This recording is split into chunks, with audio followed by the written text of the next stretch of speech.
we bored you? No. Okay. Hi, I'm Bill Parsons. I'm the trip leader for the Mount Kenya trip this year, and we thought it would be a good idea to make a video explaining all the different gear you need to bring with you.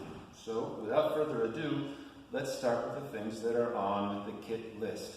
There's a list of things in red which you really need to bring. So, let's start with the top of the list.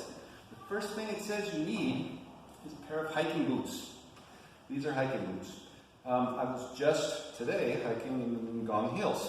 And you'll notice that I got really muddy. Now, we're just sort of starting the rainy season. When we climb Mount Kenya and when we walk in the air, but Aberdares, things are going to be very wet and your feet will get very muddy. If you're wearing a really good pair of boots, then your feet will be dry inside them for the most part. If you don't have a good pair of boots, it's likely that your feet will get wet.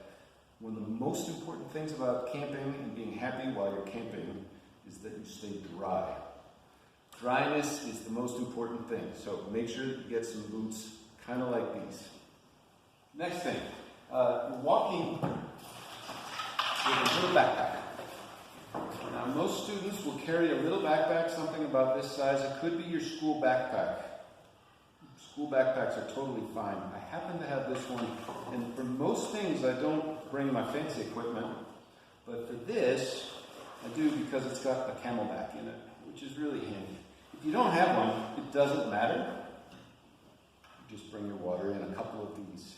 You'll need 2 liters of carrying capacity, so 2 1-liter water bottles, or one of these, which is 2. This one is actually 3 liters. So anyway, this goes in here, and then we got to stick some other things in here.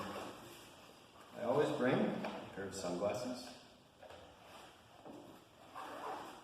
Another thing you're going to need is a raincoat. This is a really fancy raincoat. The first year I went on Mount Kenya, I had a less fancy raincoat. It rained, I got a little bit wet, but it didn't bother me too much. It made me want to bring something additional the following year. So, the next year, I brought an extra raincoat to put on top of my other raincoat. That didn't work out so well, and that summer I went and got a really expensive raincoat. If you're willing to spend some money, a really nice raincoat is probably the best way to spend it. So, if you want to spend the big bucks, buy a fancy raincoat.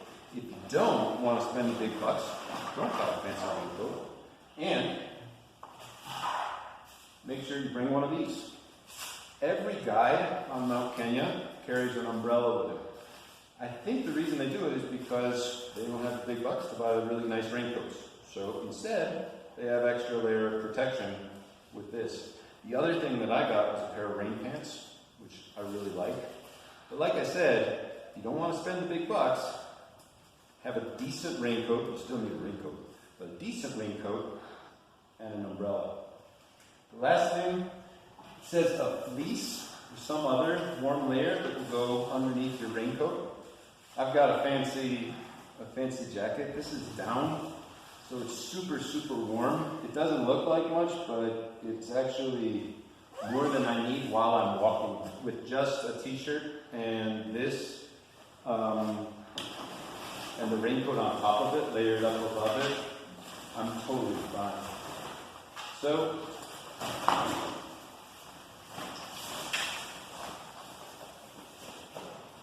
with the raincoat over your upper layer, you should be able to wear both of them at once.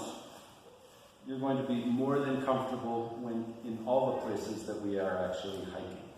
This might not quite be enough when we're standing around in camp. We do a lot of camping at high altitude. Here on Mount Kenya, the temperature will get down to 0 Fahrenheit, 0 centigrade, which is about 30 Fahrenheit. It'll dip a little bit below that late at night. So you want to have some extra layers for when you're standing around. This is great when you're moving, but you need an extra layer. And we'll display those in our next segment. So all of this stuff needs to fit into the little bag. So I've got my sun hat. Oh yeah, and in case it gets cold, I've also got a hat like this. So you have this head. When it's cold, you got this for when you need just to keep the sun off. A tube of sunscreen needs to go in here. And then your sunglasses, and that's about it. All this stuff, you cram it in here. It all fits, no problem. The maximum weight on this is 5 kilos. That's so that you don't get too tired out trying to carry a lot of weight up the trail with you. And a couple of snacks. Not a bad idea. Dark chocolate is good. Click bars are good. Other kind of energy bar things are good. You make some kind of trail mix, that's good. Just don't overdo it and don't bring a lot of junk food. So your little bag, in the end, you've got your raincoat, you've got your warm layer, maybe your rain pants if you got some, sunglasses, your sun hat, your umbrella, and you're good to go. That's part 1.